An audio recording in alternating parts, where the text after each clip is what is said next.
नमस्कार दोस्तों, English academy में आपका स्वागत है। इस सेशन में हम आपको हिंदी द्वारा इंग्लिश बोलनी सिखाएंगे। मेरा आपसे एक सवाल है, क्या आप अंग्रेजी सीखना चाहते हैं? Friends, do you really want to learn English? अगर आपका जवाब हाँ है तो आज से हम आपको इस वीडियो में जो भी बताएंगे आप उसे प्रतिदिन अभ्यास करेंगे। आप अंग्रेजी में जिएंगे। अंग्रेजी में जिएंगे से मेरा मतलब ये है कि आप अंग्रेजी में सोचेंगे। आपके आसपास जो भी हो रहा है आप उसके बारे में अंग्रेजी में सोचेंगे। आप जो भी कर रहे हैं आप उसके बारे में भी अंग्रेजी में सोचेंगे।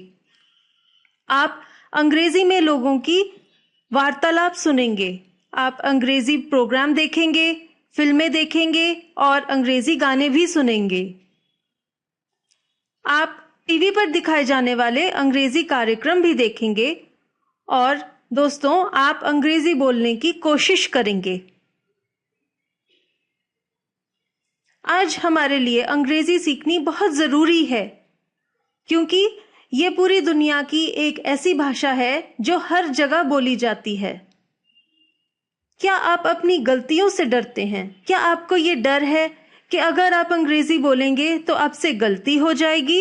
अगर हाँ, तो मुझे आपको ये बताना है कि अगर आप हर रोज अभ्यास करेंगे तो यही सही ढंग है भाषा सीखने का। किसी भी नई भाषा को सीखने के लिए हर रोज उसका अभ्यास करना बहुत जरूरी है और इससे क्या होगा, धीरे धीरे आपकी गलतियां खत्म हो जाएंगी। और मेरा आपसे ये वादा है कि एक दिन आप अंग्रेजी बहुत अच्छे से बोल पाएंगे। चलिए शुरू करते हैं। अगर आप किसी को मिलते हैं तो आप हिंदी में उसको बोलते हैं नमस्कार, नमस्ते। तो अब आप अगर किसी को मिलेंगे तो आप उसे इंग्लिश में ग्रीट करेंगे। How do you wish someone in English? You will say hello या फिर आप बोल सकते हैं hi। अगर आप किसी को दिन के समय मिल रहे हैं तो आप बोल सकते हैं गुड मॉर्निंग या फिर गुड इवनिंग। अगर समय शाम का है तो आप बोलेंगे गुड इवनिंग। ये 4 शब्द हैं जो कि आप इस्तेमाल कर सकते हैं जब आप किसी को मिलते हैं। तो आज से ही, अभी से ही जब भी आप किसी को मिलेंगे तो आप हेलो, हाय, गुड मॉर्निंग या फिर गुड इवनिंग का इस्तेमाल करेंगे। अब मैं आपको बताऊंगी कि जब आप किसी से विदा लेते हैं तो हिंदी में आप बोलते हैं नमस्कार या फिर नमस्ते। अंग्रेजी में क्या बोलेंगे? बाय बाय या फिर गुड बाय। आप गुड आफ्टरनून भी बोल सकते हैं अगर समय दोपहर का है। अगर रात होने वाली है तो आप गुड नाइट भी बोल सकते हैं।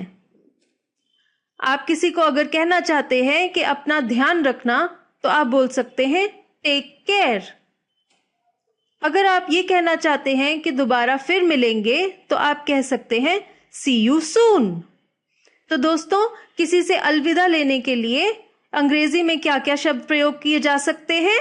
आप बोल सकते हैं bye bye, good bye, good afternoon, good night, take care, see you soon. अब मैं आपको बताऊंगी कि अगर आप किसी को अपना परिचय दे रहे हैं, किसी से अपने आप को इंट्रोड्यूस करवा रहे हैं, तो आप अंग्रेजी में क्या क्या कुछ बोलेंगे। आप हिंदी में किसी को बताते हैं अपना नाम तो आप कहते हैं मेरा नाम गीता है। गीता यहाँ पे मैंने एक उदाहरण के तौर पर लिया है। इंग्लिश में आप बोलेंगे माय नेम इज गीता। फिर आप किसी से पूछते हैं आपका क्या नाम है? What is your name? फिर हम किसी को कहते हैं, जब हम किसी से अलविदा ले रहे हैं, आपको मिलकर अच्छा लगा, फिर मिलेंगे। आप इंग्लिश में क्या कह सकते हैं? It was nice meeting you, see you soon, see you again. तो अब आप किसी से जब भी अलविदा लेंगे तो आप बोलेंगे it was nice meeting you, या आप बोल सकते हैं it was a pleasure to meet you, और फिर आप कहेंगे सी यू सून। अगर आप उससे दोबारा मिलना चाहेंगे तो आप कहेंगे सी यू सून या फिर सी यू अगेन। फर्दर आप अपना परिचय कैसे देते हैं? आप किसी से उसका हालचाल पूछते हैं। आप कहते हैं आप कैसे हैं? इंग्लिश में बोलेंगे हाउ आर यू या फिर हाउ डू यू डू। जवाब देते हैं तो आप बोलते हैं मैं ठीक हूं। इंग्लिश में कहेंगे I am fine, I am doing good. फिर दूसरा सामने वाला भी आपसे पूछता है, वो कहता है आप कैसे हैं? एंड हाउ आर यू, या फिर and how do you do. तो आप जवाब देते हैं मैं भी बढ़िया हूं। इंग्लिश में आप बोलेंगे I am fine, thank you. Thank you इसलिए बोल रहे हैं कि आप उसके शुक्रगुजार हैं कि उसने आपका हालचाल भी पूछा। आप ये भी कह सकते हैं आई एम गुड। फर्दर आप किसी से बातचीत करते हैं, परिचय देते हैं अपना, तो कोई आपसे पूछ लेता है आप कहां से हैं, यानी कि वो पूछ रहा है आप कहां के रहने वाले हैं। इंग्लिश में वो बोल सकता है वेयर आर यू फ्रॉम। यहां पे मैंने उदाहरण लिया है, कोई दिल्ली से है अगर, तो वो कहेगा मैं दिल्ली से हूं। इंग्लिश में आप बोलेंगे आई एम फ्रॉम दिल्ली। इसका जवाब देते हैं तो आप बोलते हैं और आप कहां से हैं? And where are you from.